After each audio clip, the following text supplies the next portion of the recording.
4/25/95 श्री आगमन पंजमा दुकृत सुकृत मंधे संसार सगलाना दूहों ते रहत भगत है कोई विरला जाना।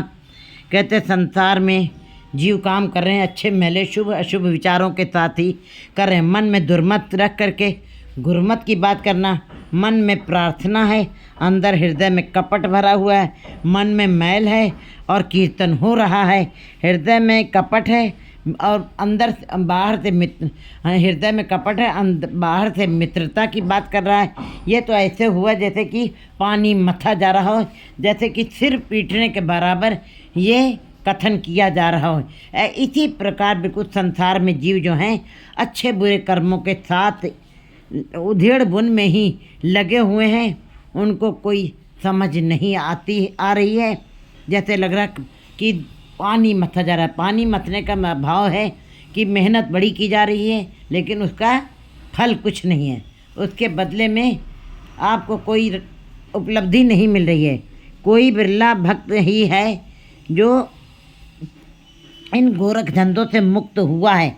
दूहों ते रहत, कोई बहुत विरला ही है जो इन दोनों से मुक्त होके, अच्छे बुरे कर्मों विचारों से मुक्त होकर के कोई विरला ही भक्त है।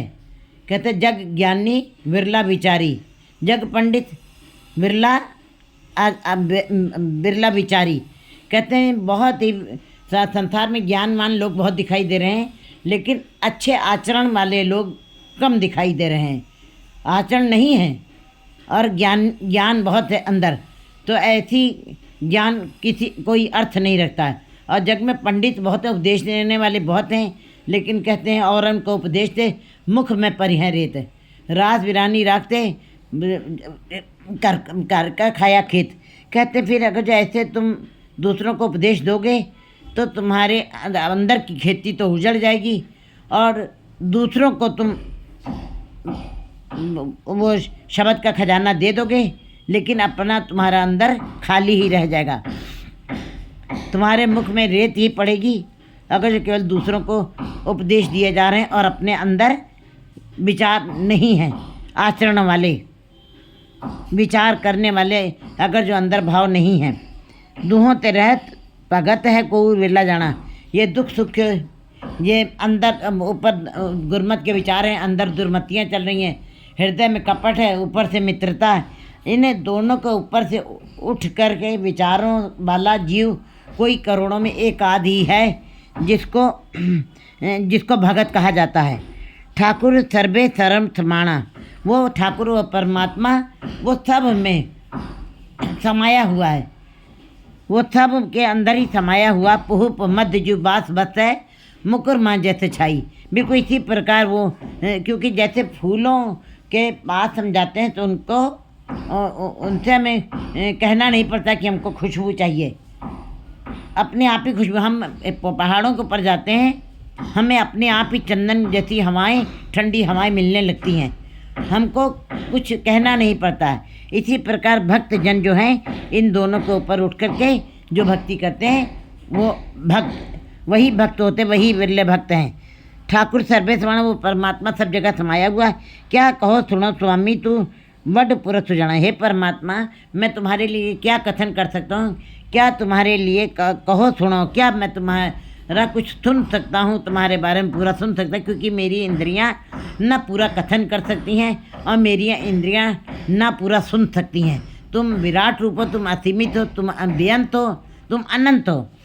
क्या कहो, मैं क्या कह सकता हूँ और क्या तुम, हे स्वामी, क्या मैं पूरा तुमको सुन सकता हूँ। कथना कथी ना आवे टोट, कथ कथ कथी कोटि कोट कोट कोट।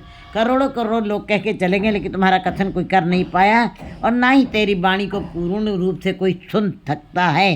तू पुरख, तू वड पुरख, तू सबसे बड़ा पुरख है। वड पुरख माने तुमने सब जीवों को बनाया भी है और सबसे बड़ा इतना बड़ा कर्ता, इतना बड़ा पुरख है। तू कर्ता भी और पुरख भी है। कर तू इतनी सृष्टि, इतनी बड़ी सृष्टि बनाई, तो सबसे बड़ा है और बड़े बड़प्पन होने के कारण तुमने सबके अंदर, तू सबके अंदर मौजूद भी है, रमा हुआ कण कण के अंदर तुम्हारी शक्ति मौजूद है, दिखाई दे रही है।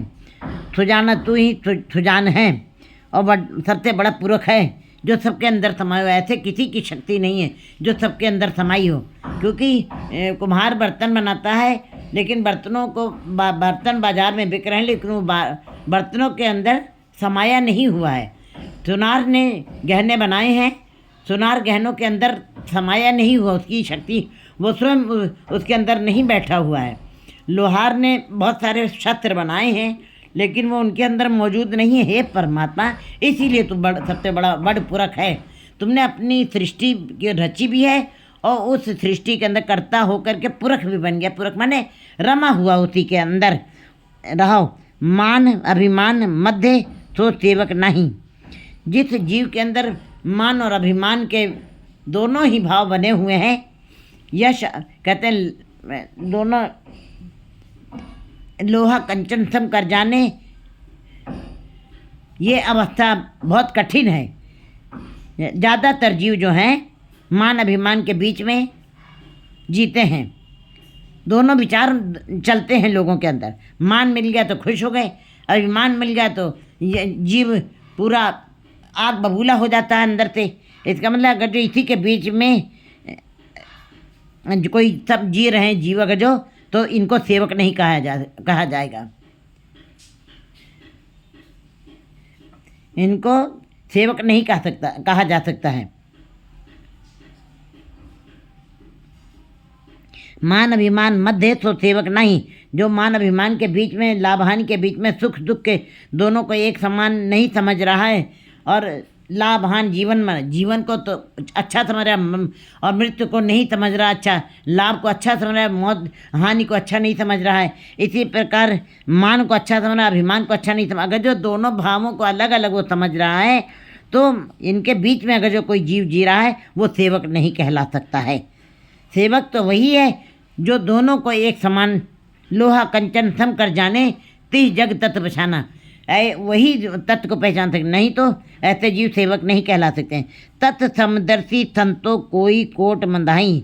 जो समदर्शी हैं इस तत्व को समझ गए हैं, मान अभिमान को एक समान मानते हैं, उसकी रजा को सुख दुख दोनों समकर जाने और मान अभिमाना लोहा कंचन समकर जाने, तीस जग तत्व पहचाना। ऐसे समदर्शी जीव जो हैं संसार में जो संत हो गए हैं, संत की श्रेणी ही सबसे अंतिम श्रेणी है। परमात्मा से मिलाप की अंतिम पद है। जो संत बन गए हैं वो परमात्मा का रूप हो गए हैं। संत का मतलब जिन्होंने सत्य के अंदर ही अपने को अंत कर दिया है, उनको संत कहा जाता है। ऐसे तत्व समदर्शी जो हर एक को एक जैसा मानते हैं, सुख दुख को एक समान मानते हैं, तो लोहा और कंचन एक समान उनको लगता है। ऐसे संत जन करोड़ों में से एक आध ही कोई हमें दिखाई देता है।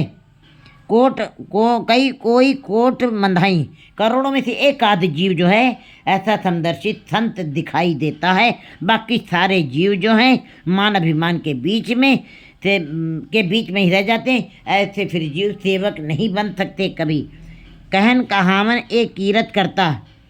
कहने और कहाने में तो बड़ा अंतर है। कथनी मीठी खांसी और करनी विष्टि लोए। कहते कथनी और बदनी में बड़ा अंतर होता है। कथन कहन से मुक्ता गुरमुख कोई विरला। कहते हैं फिर दोनों उनके लिए कथन और कहन दोनों एक जैसे हो जाते हैं। ऐसे मुक्त जीव जो हैं गुरमुख जीव कोई विरले होते हैं जो कथनी और बदनी से ऊपर उठ जाते हैं। ऐसे गुरमुख जीव कोई विरले होते हैं।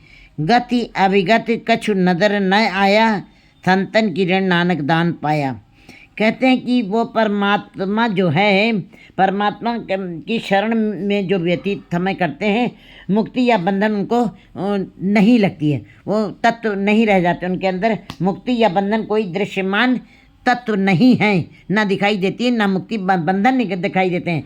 लेकिन गुरु जी कहते हैं जो संतों के चरणों की धूल के दान को पा जाते हैं, अर्थात संतों के चरणों के साथ रहने का अवसर जिन्हें अवसर मिल जाता है, संतन की ऋण नानक दान पाया, फिर उनको जो है उसकी ये अवसर जिनको मिल जाता है वो बंधनों से मुक्त हो जाते हैं और आज़ाद हो जाते हैं। वो उस तत्व को पहचान जाते हैं।